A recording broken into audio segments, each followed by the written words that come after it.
bah là on a un coin qui est sympa, il y a des plantes intéressantes. Par contre là on voit qu'il y a eu une migration de crétins. Hein.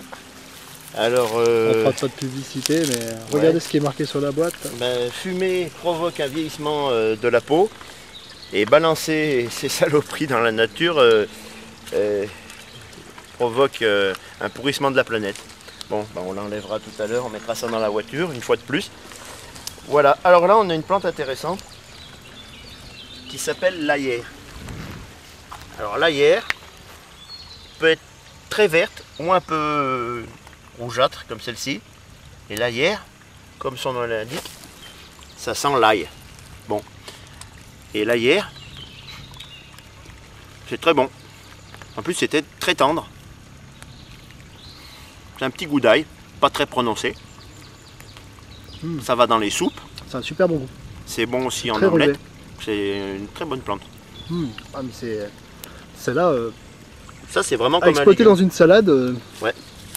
Voilà. Hop. On va en Ouais. ramener 2-3. Cette...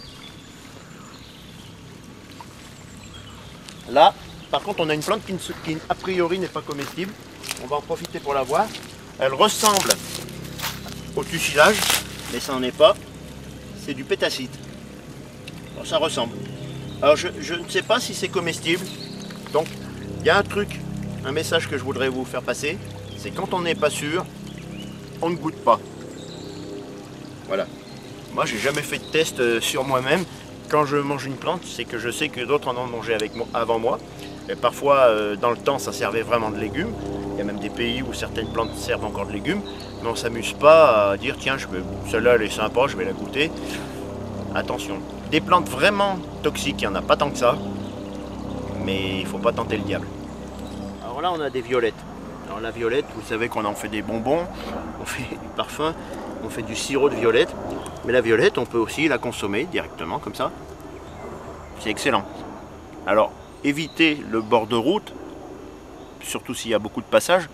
Et puis, il risque d'avoir du désherbant. Mais là, au bord d'un bois, aucun problème. C'est super bon. Mais laissez-en un peu quand même. Même si ça saine dans un environnement sain. Voilà. Voilà. Et puis, on ramasse jamais tout. Hein.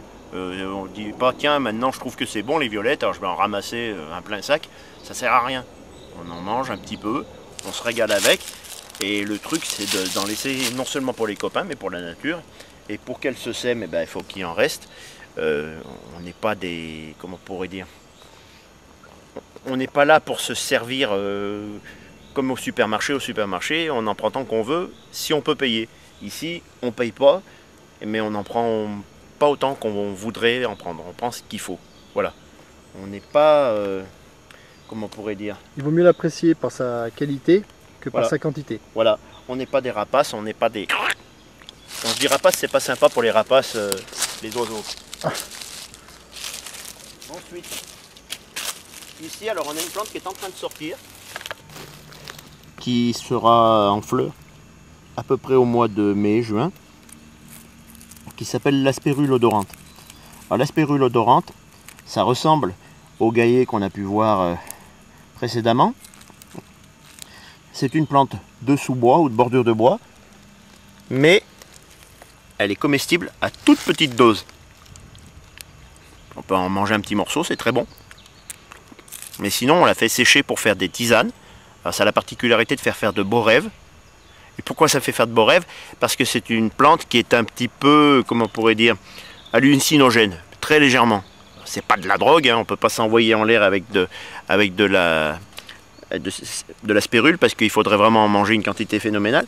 Mais on ne la mange pas en salade, disons. Si on mange une salade d'aspérule, on risque d'être un petit peu pompette, sans avoir bu. Par contre, on peut la faire sécher et la mélanger au tabac. Ça donne une petite odeur de pain d'épices ou de foin coupé, un petit peu un mélange des deux. Je tiens à préciser que fumer certaines plantes, ça augmente leurs effets hallucinogènes. Voilà. Donc, très juste. Et de plus, quand elle est en fleurs, on met une quarantaine de brins dans 1 litre d'eau de vie et ça fait une excellente liqueur. Mais là, c'est pareil. Si on n'a pas, on va pas faire 100 litres de liqueur d'aspérule, donc on est modeste et on en prend une quarantaine de brins pour qu'on peut mettre 40 dans un litre, 40 dans un deuxième litre, mais on n'en fait pas 50 litres. Hein. Déjà que l'eau de vie n'est pas si facile à trouver que ça. De plus, l'aspérule odorante, alors dans notre région, elle est appelée Dame des Bois.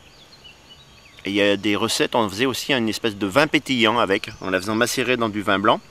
Alors moi j'ai essayé d'en faire il y a quelques années. La recette devait être un peu foireuse, ce qui fait que ça a tout explosé, les bouteilles, les bouchons sont partis et je me suis retrouvé avec des fonds de bouteilles et plus rien dedans.